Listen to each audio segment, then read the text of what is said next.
Let's get into our topic for today. Let's go. So, talking about the calendar, right?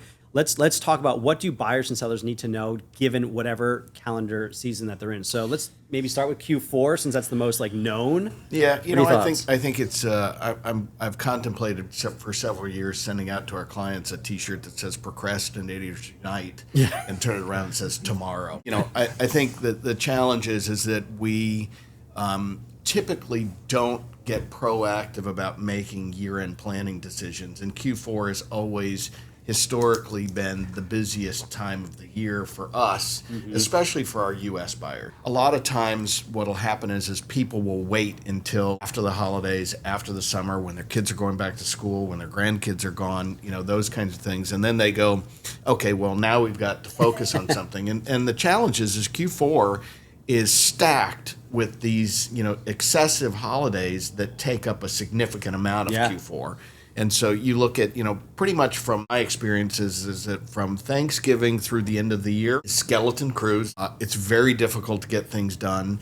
And that really disadvantages a buyer. It's certainly an advantage to a seller because, a buyer can't do the level of due diligence and investigation on an airplane that they normally would like to.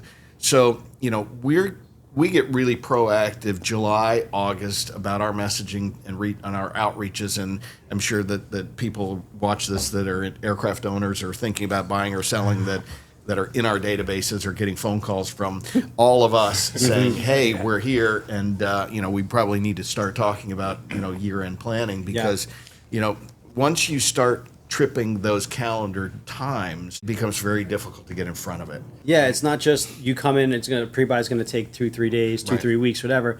Once they find something, you could be in trouble.